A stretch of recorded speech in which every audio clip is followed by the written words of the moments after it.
감사합니다. 너무나 반갑고 또 환영하고 주님이 살아계심을 경험하게 됩니다. 우리 이렇게 한번 또 인사할까요? 우리 하나님의 은혜가 충만하길 소망합니다. 이렇게 한번 우리 서로 인사합시다. 하나님의 은혜가 충만하길 소망합니다. 네, 온라인으로 예배 드리시는 우리 성도님도 하나님의 은혜가 충만하길 소망합니다. 네, 그리고 또한 우리가 함께 공간이라는 제목으로 우리가 또 공간을 나누고 있습니다. 수요일 또 목요일, 금요일 이렇게 함께 이제 주변 주민들을 위해서 공간을 나누고 있는데 오시면 쉴 수 있고요. 또 좋은 책들도 많이 구비해 놨으니까 책도 읽으실 수 있고 또 커피도 마음대로 드실 수 있습니다. 그래서 우리가 서로 나누는 교회가 되기 위해서 노력하고 있으니 또 많은 분들이 찾아와서 이렇게 귀한 공간을 사용해 주길 또 소망합니다. 네, 우리 오늘 함께 볼 말씀은요. 베드로후서 1장 1절에서 11절까지 말씀입니다. 네, 우리 오늘 함께 볼 말씀은 베드로후서 1장 1절에서 11절까지 말씀입니다. 네, 우리 한 절씩 교독하며 읽겠습니다. 예수 그리스도의 종이며 사도인 시몬 베드로는 우리 하나님과 구주 예수 그리스도의 의를 힘입어 동일하게 보배로운 믿음을 우리와 함께 받은 자들에게 편지하노니 우리 주 예수를 알므로 은혜와 평강이 너희에게 더욱 많을지어다. 그의 신기한 능력으로 생명과 경건에 속한 모든 것을 우리에게 주셨으니 이는 자기의 영광과 덕으로서 우리를 부르신 이를 알므로 말미암음이라. 이로써 그 보배롭고 지극히 큰 약속을 우리에게 주사 그 약속으로 말미암아 너희가 정욕 때문에 세상에서 썩어질 것을 피하여 신성한 성품에 참여하는 자가 되게 하려 하셨느니라. 그러므로 너희가 더욱 힘써 너희 믿음의 덕의 지식을 절제 인내를 인내의 경건의 형제 우애의 사랑을 더하라.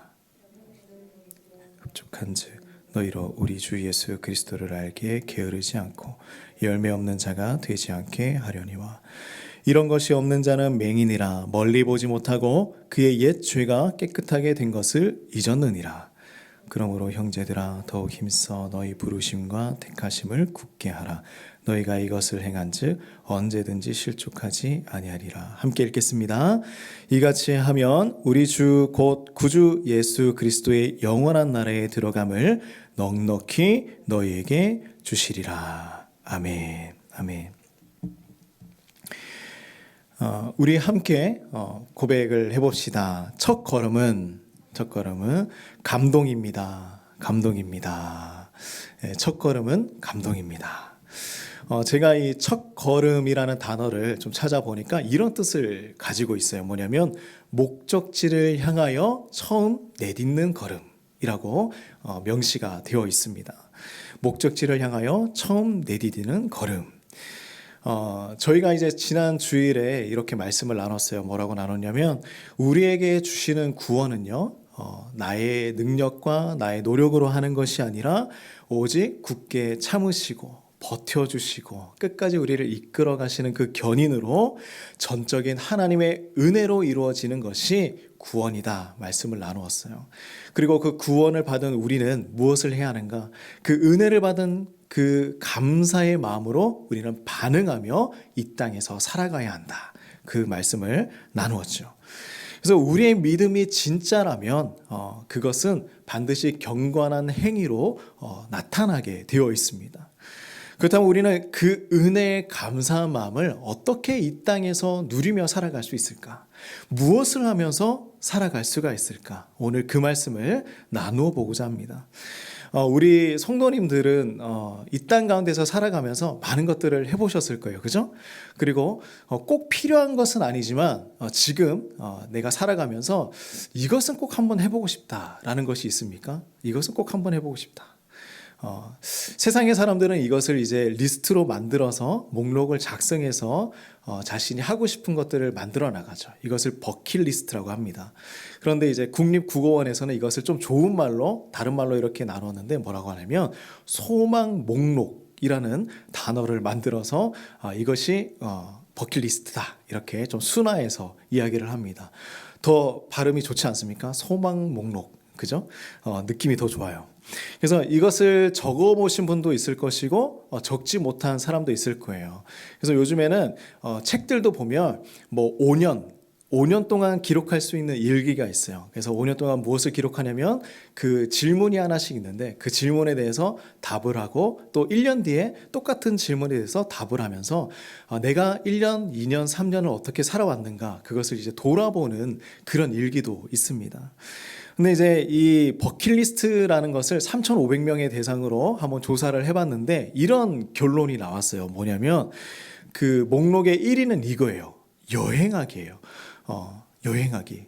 사람들이 여행을 잘 못하나? 그래서 많은 것들을 이제 보면 사람들이 여행하는 것을 가장 선호하고 있고 이것을 버킷리스트의 가장 그 1순위의 목록으로 올려놓고 있습니다. 그 다음 뭐냐면 부모님께 효도하기. 그죠? 우리가 효도하는 것은 당연한 거예요. 그죠? 당연한 것임에도 불구하고 이것을 목록으로 놓아놨다는 것은 뭐냐면 아직 우리가 효도를 하지 못하고 있다. 그런 마음이 들 때가 있죠. 그리고 뭐 공부하는 것, 취미 활동하는 것, 그리고 뭐 외국어, 악기, 결혼하는 것, 내 집 마련하는 것 이런 것들이 목록에 나와 있어요. 그런데 이 목록들을 만드는 이유가 분명하게 있는 거예요. 그게 뭐냐면 또 이렇게 나와 있어요. 뭐냐면 가치 있는 삶을 만들기 위해서. 내가 이 땅 가운데서 살아가는데 얼마나 가치 있는 삶을 살아갈 수 있느냐 그것을 위해서 이 버킷리스트를 작성을 하는 거예요.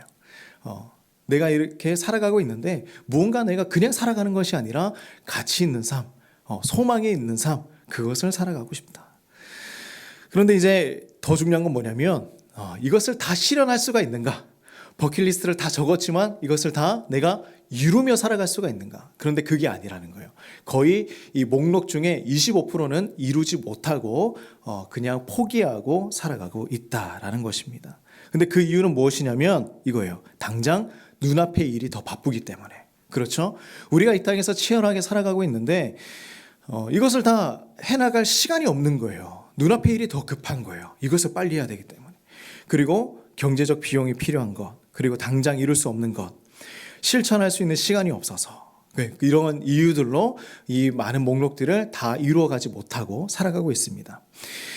저도 이 땅 가운데서 살아가면서 많은 경험을 했다고 생각을 했어요. 그런데 아직까지 많은 것을 하지 못한 것이 더 많아요. 그리고 또 우리 권사님과 성도님보다 제가 겪어보지 못한 것이 더 많이 있습니다. 많은 사람들이 오해하는 것이 있어요. 제가 수많은 나라들을 이제 제가 선교를 품고 있다 보니까 많은 나라들을 여행해 보았다라고 생각을 하는 분들이 있지만 저는 가본 나라가 딱 두 나라밖에 없습니다. 중국과 인도네시아밖에 없어요. 그래서 중국에서는 제가 공부를 했기 때문에 거기서는 있을 수밖에 없었고 인도네시아도 제가 여행을 한 것이 아니라 그냥 가서 기도회가 있었어요. 제가 세계적인 기도회가 있어서 거기에 가서 잠깐 방문하고 왔던 것이 다였습니다. 그러다 보니 저도 이제 세계 여행을 하는 거, 많은 나라를 다녀보는 것이 또 소원이기도 하고 또 특별하게 하고 싶은 것이 하나가 있어요. 많은 사람들이 뭐 하고 싶으세요? 이렇게 물어보면 리스트 중에 저는 이제 교회를 개척하는 것이 리스트 있었기 때문에 이미 하나 이루었고요. 그 다음에 하나가 또 뭐냐면 그 중국의 마카오에 있는 마카오 타워에서 번지 점프하는 겁니다. 네. 해보고 싶어요. 뭐냐면 그 높이가 230m 가까이 된다고 해요. 엄청 높죠? 거기에서 뛰어내려 보는 거. 그게 제가 소원입니다. 근데 번지 점프를 저는 낮은 곳에서도 뛰어본 적이 없어요. 해본 적이 없어요. 너무 해보고 싶습니다. 기회가 있으면 해보고 싶은데 뭐냐면 제가 이 이야기를 하는 게 뭐냐면 이 번지 점프를 하는 사람들은 그 앞에 서서 무슨 생각을 할까? 라는 거예요. 이렇게 뛰어내리기 전에 무슨 생각을 하고 있을까? 생각을 해보면 다 동일하게 이런 생각을 할 거예요. 내가 뛸까 말까? 한번 이렇게 발을 내딛어 볼까 말까? 이런 생각을 하지 않겠습니까? 높이가 엄청 높고 그리고 무섭잖아요. 그죠? 엄청난 용기와 결단이 필요하지 않을까? 그런데 제일 부끄러운 장면을 한번 생각을 해보면 이런 장면일 거예요. 뭐냐면 그 안전요원이 이렇게 억지로 막 등 떠밀어서 이렇게 밀어서 으악 하고 떨어졌을 때 그때 엄청 부끄럽지 않을까요? 그렇지 않겠습니까?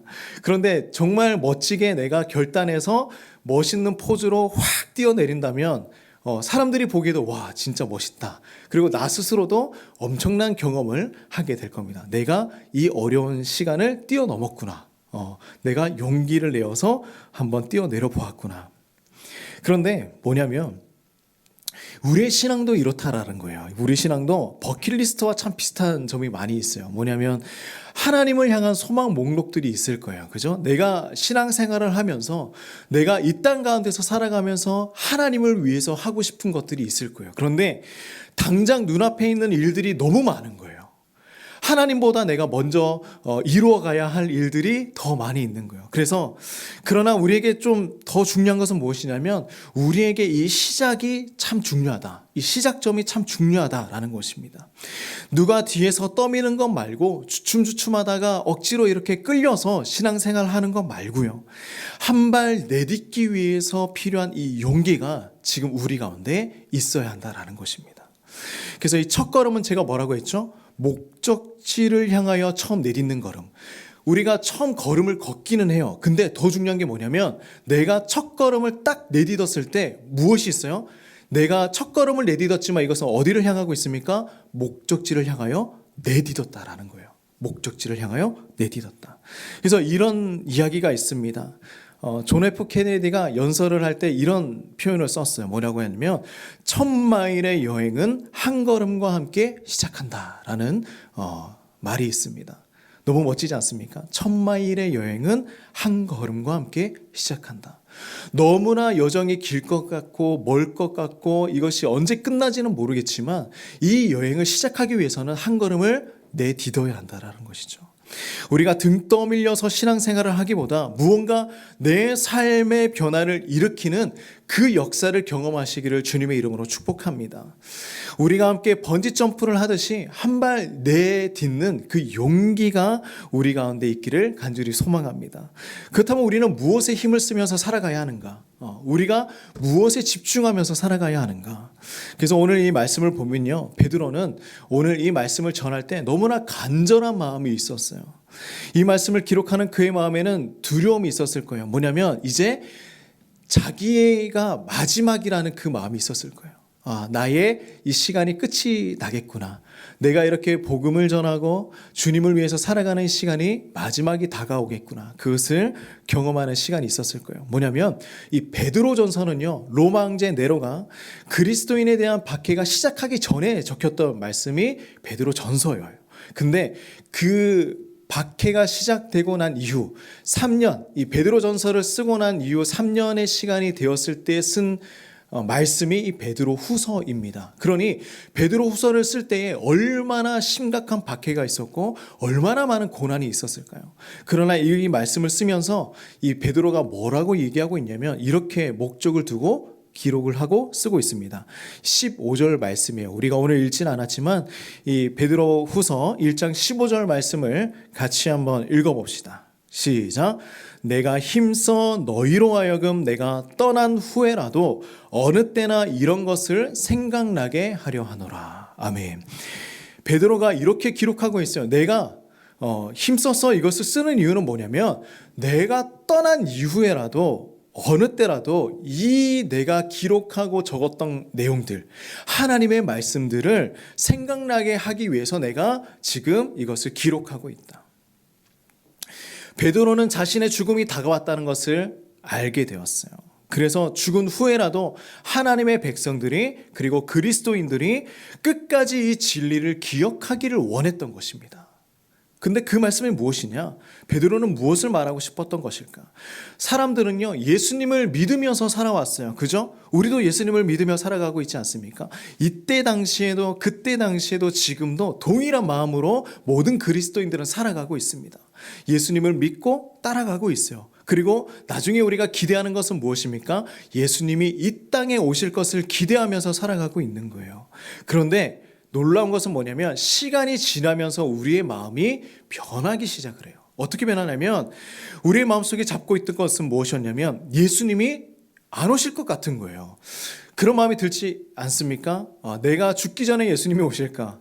그래서 너무 편안하게 살아갈 때도 있습니다. 내가 죽기 전에 예수님이 오실까? 그들 마음에도 이런 마음이 있었어요. 로마의 핍박도 참아냈고요. 고난도 있었고요. 그 가운데 열심을 다해서 이겨나가고 살아가고 있었습니다. 그런데 예수님이 오실까? 오시지 않을까? 다시 오셔서 나의 손을 붙들어 주실까? 그런데 이들의 삶 가운데에 균열이 일어나기 시작했어요. 마음과 생각에 균열이 일어나기 시작했습니다. 우리도 때로는 이러한 균열을 경험할 때가 있어요. 마음속에 의심이 들 때가 있고요. 예수님이 나와 함께 계시는지, 하나님이 나와 함께 동행하고 계시는지 그 균열이 일어날 때가 있죠. 근데 이 균열이 일어날 때 어떤 일들이 일어나면 정말 이 사단은 놀라운 것은 뭐냐면 이 균열의 이 틈을 그냥 넘겨짚지를 않아요. 끊임없이 찾아오고 끊임없이 침투합니다. 그래서 이 베드로후서를 썼던 이 사람들에게 찾아왔던 그 놀라운 일은 무엇이었냐면 이거예요. 이단들이 그들 가운데 찾아오기 시작했습니다. 이단들이 그리스도인들의 중심을 흔들어 놓기 시작을 했어요. 베드로전서는요, 로마의 박해로부터 이제 일어났던 외부적인 고난에 대해서 견뎌야 하고 이겨내야 한다는 것을 기록을 하였다면, 후서는요, 내부적인 고난을 이야기하고 있었어요. 우리가 가만히 보면요, 외부적인 고난을 이겨내는 것도 참 중요해요.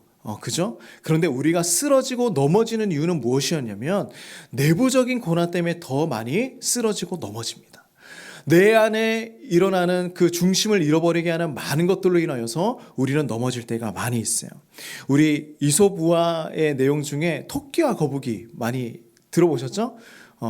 우리 아이들도 토끼와 거북이 너무 이야기 잘 알고 있죠? 근데 이 이야기를 보면요, 토끼와 거북이가 옛날 옛적에 살았어요. 그죠? 옛날 옛적에 토끼와 거북이가 살았습니다. 그리고 토끼는요, 빨라요, 느려요? 빠르죠. 거북이는 느려요. 그래서 토끼가 자꾸 놀리는 거예요. 너 이렇게 느리냐? 그래서 이 열받아서 어떻게 이렇게 해서 둘이 경주를 하기 시작합니다. 토끼와 거북이가 경주하기 시작을 해요.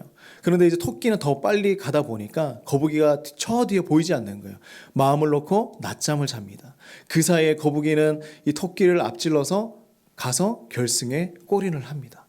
누가 이겼어요? 거북이가 이기게 되었죠.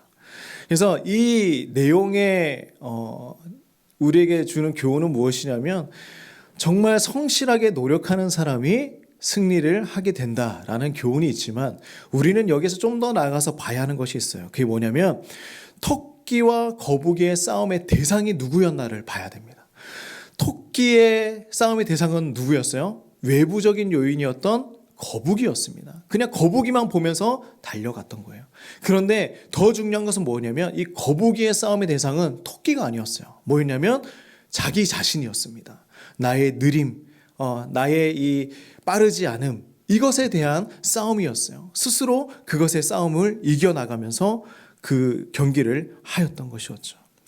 우리가 실제적으로 넘어지는 이유는 무엇이냐면, 외부적인 요인들보다 내부적인 요인이 더 많이 있다라는 겁니다. 이 베드로후서는요, 그리스도인들 가운데 침투한 이단들이 있었어요. 그 교회 안에 내부적으로 무너지게 하는 것들이 있었습니다. 거짓 교사들을 물리치려는 목적으로 이 말씀이 쓰여졌습니다. 그런데 그들을 물리치는 방법으로는 너무나 특별하게 기록되어 있는 거예요. 잘 봐야 해요. 이단을 물리쳐야 해, 이단을 쫓아내야 해, 이런 내용이 아니에요. 잘 보면 너무나 우리의 신앙과 직결되는 내용들을 기록하고 있습니다. 이것은 무슨 교리적으로 논쟁에서 이기자는 그런 내용이 아니에요. 잘 보십시오. 삶을 이야기하는 것입니다. 그리스도인들의 삶을 이야기하고 있어요. 예수님을 인격적으로 깊이 있게 만났느냐, 만나지 않았느냐 이야기합니다. 예수님을 실제적으로 내가 경험했느냐, 아니면 머리로만 알고 있느냐라는 것입니다. 그들의 교리보다 그들의 생활을 더 상세하게 이야기하고 있는 거예요. 다른 말로 해보면, 우리의 신앙을 어떻게 지켜나가야 하는가? 우리의 신앙이 머리로만 가서는 안 된다. 물론 우리가 교리를 공부하고요, 성경을 읽고 공부해야 합니다. 이것은 맞는 말이에요. 그러나 예수님을 믿는다라는 것은 전적으로 우리의 삶과 관계가 있다라는 거예요. 제가 말씀드렸었죠. 얼마나 우리가 예수님과 친밀하게 살아가고 있느냐. 우리가 예수님 때문에 기뻐하기도 하고 눈물 흘리기도 하고 또 고난도 당해보고 억울한 일도 당해보고 이렇게 하면서 우리는 살아가면서 예수님을 경험하고 만나는 것입니다. 신앙은요, 예수님과 함께 했던 모든 순간을 우리가 기억하면서 이 순간을 통하여서 우리가 간증을 만들어 나가는 것이 우리의 신앙생활인 것이죠. 이 땅에서 치열하게 살아가는 성도들을 향하여서 베드로는 이렇게 우리를 위로하고 있습니다. 우리 1절 말씀인데요. 같이 한번 읽어봅시다. 시작. 예수 그리스도의 종이며 사도인 시몬 베드로는 우리 하나님과 구주 예수 그리스도의 의를 힘입어 동일하게 보배로운 믿음을 우리와 함께 받은 자들에게 편지하노니. 베드로는 자신을 뭐라고 표현하고 있습니까? 그리스도의 종이라고 표현을 하고 있어요. 내가 예수님에게 붙들려 매여 있는 사람이다 라는 것을 고백하고 있습니다. 그리고 자기 자신을 뭐라고 표현했습니까? 먼저 시몬이었습니다. 나는 시몬이었습니다. 그러나 이제는 누구예요? 과거의 시몬이 아니라 이제는 베드로가 되었습니다 라고 얘기하고 있는 거예요. 나에게 새로운 삶을 허락하신 분, 그 예수님의 의를 힘입어서 나는 이제 베드로로 살아가고 있습니다. 예수님의 종으로 살아가고 있습니다. 그렇게 나와 같이 동일하게 보배로운 믿음을 받은 사람들, 우리를 향하여서 이야기를 하고 있는 거예요. 나처럼 보배로운 은혜를 받은 사람들, 여러분들에게 이 말씀을 전하겠습니다 라는 것입니다. 우리를 향하여 보배로운 믿음을 가진 사람들이라고 고백을 해주고 있어요. 그런데 우리가 보배롭습니까? 그런가요? 우리는 보배로울 수 없는 사람들이었어요. 그런데 우리가 보배롭대요. 예수 그리스도의 의를 힘입어서 보배로운 사람들이 되었다고 이야기를 해주고 있습니다. 우리의 믿음은요, 내가 잘해서 내가 노력해서 이루어지는 것이 아닙니다. 뭐냐면 예수님의 의를 힘입어서 우리는 보배로운 사람이 되었고요. 예수님의 은혜를 힘입어서 우리는 의로운 사람이 되었습니다.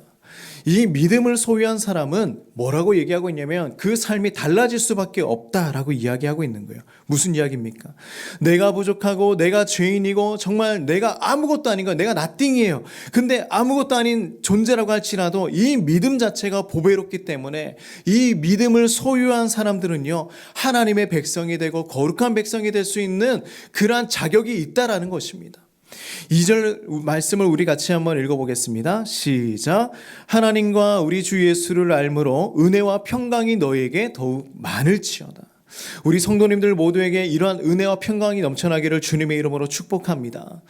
그런데요, 이 은혜와 평강은 어디에서 오는 것인가? 주 예수님을 알므로부터 온다라는 거예요. 여기에서 안다는 것은요, 그냥 아는 것이 아닙니다. 단순한 지식을 이야기하는 것이 아니에요. 뭐냐면 우리가 알아. 예수님이 계셨대. 예수님이 거기에 있었대. 예수님이 부활하셨대. 이런 것이 아니라 예수님과의 깊은 인격적인 만남을 경험하는 것입니다. 확실한 체험이 있고요, 확실한 경험을 이야기하는 것입니다. 내가 만난 예수님이 누구인지를 내가 알고 있는 거예요. 그냥 옆에 있는 우리 소율이, 나율이가 만났던 예수님이 아니라 내가 만난 예수님이에요. 내가 만난 그 예수님을 내가 알고 있는 것입니다. 오늘 우리에게 필요한 것은 이거예요. 우리가 예수님을 단순히 아는 것이 아니라 예수님의 사람, 그리스도인으로 살기 위해서는 날마다 이 세상 가운데서 치열하게 살아가고요, 인내하고 버티고 견디면서 그런 고난을 겪으면서 알게 된 예수님입니다. 우리의 삶 속에서 내가 경험했던 예수님을 이야기하고 있는 거예요. 그 예수님은 그냥 지식으로 알고 있는 예수님과 전혀 다르다라는 것이죠. 이때 우리에게 오는 것이 뭐냐면 은혜와 평강이라는 것입니다. 평강은요, 환경이 변해서 오는 것이 아니에요. 내가 고난 가운데 있던 것이 고난이 없어져서 오는 것이 평강이 아니라, 평강은요, 폭풍우 가운데 있을 때에도 예수님을 알면 우리 가운데 평강이 찾아오게 되어 있습니다. 이것이 은혜라는 거예요. 아무것도 보이지 않아요. 아무것도 느껴지지 않습니다. 예수님을 경험하고 체험하면요, 그때부터 평강이 우리 가운데 찾아오는 것입니다. 근데 여기만 해도 충분할 것 같은데 더 놀라운 말씀을 주세요. 우리 3절 말씀이에요. 같이 한번 읽어봅시다. 시작. 그의 신기한 능력으로 생명과 경건에 속한 모든 것을 우리에게 주셨으니 이는 자기의 영광과 덕으로서 우리를 부르신 이를 알므로 말미암음이라. 주님의 신기한 능력으로 무엇을 주셨습니까? 생명과 경건을 주신 거예요. 그런데 어떻게 주셨다고요? 모든 것을 우리에게 주셨습니다. 우리에게 생명을 주시고 거룩한 삶도 주셨어요. 이제는요, 내가 경건이 없는 것, 거룩한 삶이 없는 것이 당연한 것이 아니에요. 내가 이제는 경건하게 살아가는 것, 거룩하게 살아가는 것이 당연한 삶이 되었다라는 것입니다. 왜 그렇습니까? 생명과 경건에 속한 모든 것을 이미 우리에게 다 주셨기 때문이에요. 그래서 우리는 그냥 살아가면 안 돼요. 힘쓰며 살아가야 합니다. 결단해야 하는 거예요. 이제는 우리의 삶에 후퇴라는 것이 없어요. 더 구체적으로 이야기해주고 있습니다. 우리 4절 말씀을 같이 한번 읽어봅시다. 시작. 이로써 그 보배롭고 지극히 큰 약속을 우리에게 주사 이 약속으로 말미암아 너희가 정욕 때문에 세상에서 썩어질 것을 피하여 신성한 성품에 참여하는 자가 되게 하려 하세요. 보배롭고 지극히 큰 약속을 우리에게 주셨다고 합니다. 예수 그리스도의 복음을 주신 것이죠. 이전에는 세상에서 썩어질 것을 쫓아서 살아왔어요. 이제는 우리를 변화시켰다라는 것입니다. 그리고 신성한 성품에 참여하는 자로 우리를 만들어 주셨습니다. 왜 그러셨을까? 다시 한번 우리 잘 보았으면 좋겠어요. 무엇입니까? 우리를 단순히 정욕에서 벗어나게 했어요. 그런데 그것이 아니라 세상에 썩어질 것에서 벗어나게 하는 것으로 끝이 난 것이 아니에요. 주님의 말씀은 항상 놀라운 것은 뭐냐면 그냥 뭐 하나 던지고 여기에서 끝이 나는 것이 아니라 그 다음의 것을 계속해서 부어주십니다. 그저 교회에 나오고 그저 교회에 나와서 기도하고 겨우겨우 구원의 문턱에서 살아가고 있는 것이 아니라 그 정도로 이야기하는 것이 아니라 예수 그리스도의 복음으로 말미암아 우리의 삶이 변화될 수밖에 없었다라는 것입니다. 내 삶을 통하여서 복음이 전파돼요. 내 삶을 통하여서 교회가 세워져요. 내 삶을 통하여서 가정이 세워지고요. 내 삶을 통하여서 우리의 직장이 세워지는 그런 놀라운 변화의 역사를 경험하게 해주신다라는 것입니다. 그런데 이 일은요, 그때나 지금이나 동일하게 계속해서 일어나고 있어요. 그때 당시에도 교회가 흔들렸습니다. 그러나 회복하게 되었어요. 지금의 이 땅에도 수많은 교회들이 있는데요, 흔들리는 교회들도 있어요. 무너지는 교회들도 있습니다. 그러나 다시 한번 일어날 수 있는 기회를 허락해 주신다라는 것입니다. 지금도 흔들리고 있는 교회들 정말 주님 앞에 복음 붙들고요, 그리고 헌신을 다하는 성도님들로 인하여서 회복의 역사를 경험하는 교회들이 많이 있습니다. 다시 일어나는 거예요. 그래서 우리 성도의 삶, 예수 그리스도의 성품에 참여하는 사람들의 삶이 이토록 중요한 것입니다. 우리가 더 나아가 용기의 첫걸음을 내딛는 것은 다음의 말씀까지 이어져야 합니다. 우리 5절에서 7절 말씀이에요. 같이 한번 읽어봅시다. 시작. 그러므로 너희가 더욱 힘써 너희 믿음의 덕을 덕의 지식을, 지식의 절제를, 절제의 인내를, 인내의 경건을, 경건의 형제 우애를, 형제 우애의 사랑을 더하라. 아멘. 믿음은요, 어떤 사실을 믿는 신념 그 이상이 되어야 하는 것입니다. 믿음은 이웃을 향한 사랑의 행위에도 나타나야 하고요, 성숙한 그리스도인의 성품에서도 나타나야 합니다. 베드로는 믿음의 결과들을 우리에게 말해주고 있어요. 믿고 나면 어떻게 되느냐? 하나님을 더욱더 알기 위해 배우고 환난 가운데 인내하고 하나님의 뜻을 행하고 이웃을 진정으로 사랑하는 것입니다. 이러한 행동들은요, 자동적으로 나오는 것이 아니라 헌신이 필요하고요, 훈련이 필요해요. 선택사항이 아닙니다. 이 모든 부분이 그리스도인의 삶의 영역에서 드러나야 하는 것입니다. 그러므로 우리가 힘써서 쌓아야 하는 것들을 이야기해주고 있죠. 믿음입니다. 그 믿음 위에 덕을 쌓아야 해요. 선한 행동이죠. 그 다음은 삶으로 경험하는 예수 그리스도를 아는 지식을 쌓아야 하고요, 절제를 더해야 하고요, 그 다음은 인내하는 것인데 여기에서 인내는 그냥 고통을 참아내는 것이 아니라 기쁨으로 인내를 감당하는 것입니다.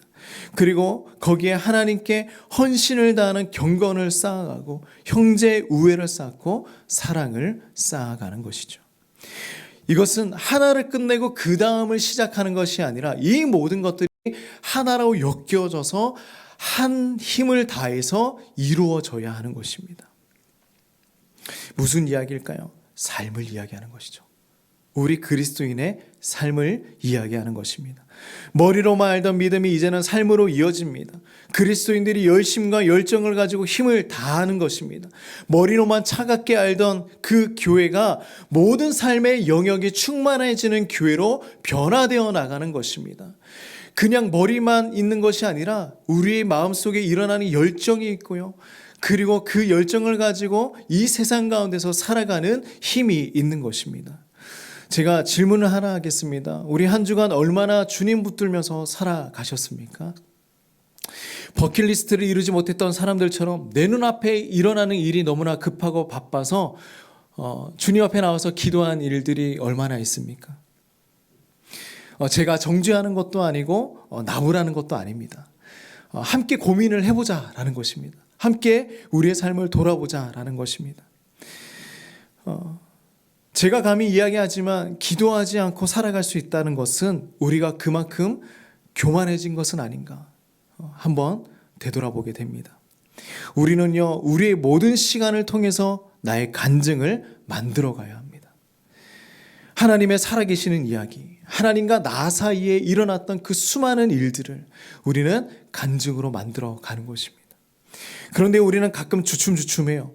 번지점프대 위에서 까마득히 보이는 저 아래만 바라보다가 그냥 포기할 때가 있어요. 한번 뛰어볼까?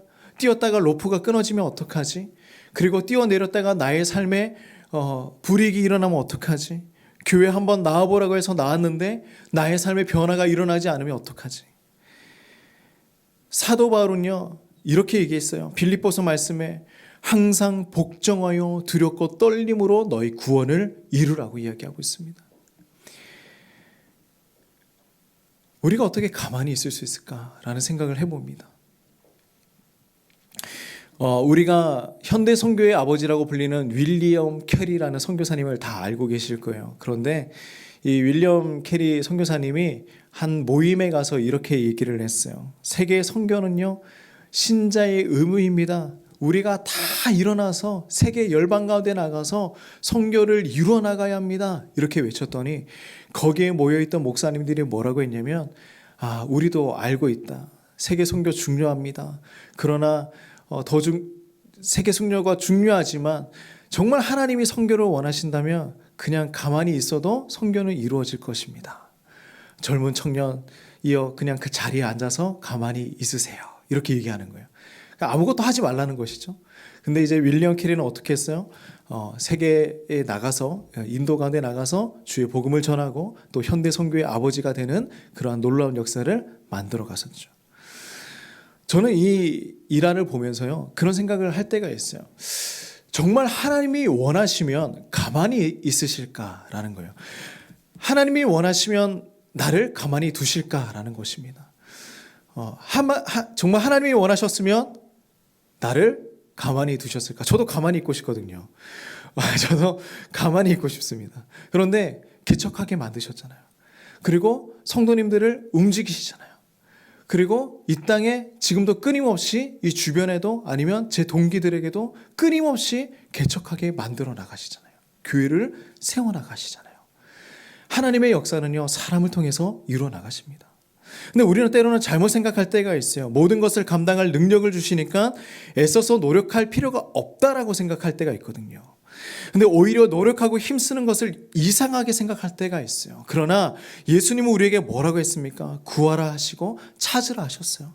하나님께서 이스라엘 백성들에게 가나안 땅을 주시면서 옛다 가져가라 이것이 아니라 그들이 광야에서 정말 그 긴 시간을 보내면서 고난도 받고 힘들어하고 정말 그 죽음을 다 경험하면서도 그들이 나중에 얻게 된 것이 하나님의 약속한 땅이었죠. 이것은 무엇이냐면 삶을 얘기하고 있는 것입니다. 힘써야 해요.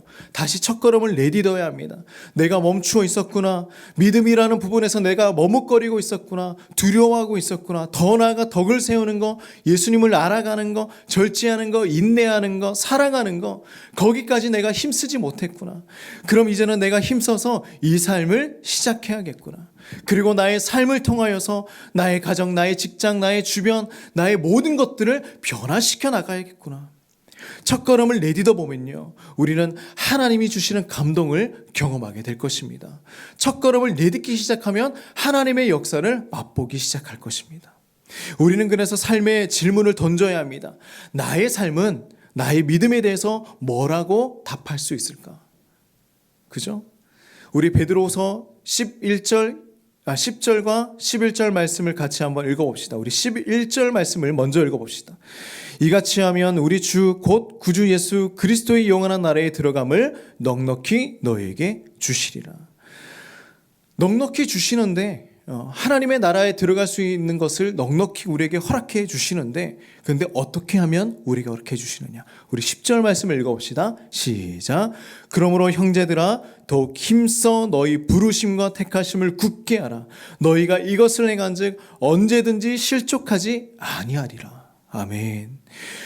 더욱 힘써서 우리의 부르심과 택하심을 굳게 할 때 이것은 일어나는 것입니다. 주님 말씀 지키고요, 복음 지키고요, 복음 따라 삶을 살아갈 때에 그것을 우리 가운데 허락해 주신다. 오늘 우리 모두가 신앙의 첫걸음, 믿음의 첫걸음, 이것을 내딛어 보기를 주님의 이름으로 축복합니다. 우리의 버킷리스트, 소망 목록에 하나님을 향한 목적들로 채워가시기를 주님의 이름으로 축복합니다. 오늘 우리가 다짐하는 결단이 있었으면 좋겠어요. 주님께서 우리에게 어떤 소망을 주셨는가? 그리고 우리가 어떻게 걸어가야 하는가? 나의 삶 가운데서 우리는 무엇을 지금 실천해야 하는가? 우리가 그것을 작성하며 실천해보는 이번 한 주가 되시기를 주님의 이름으로 축복합니다.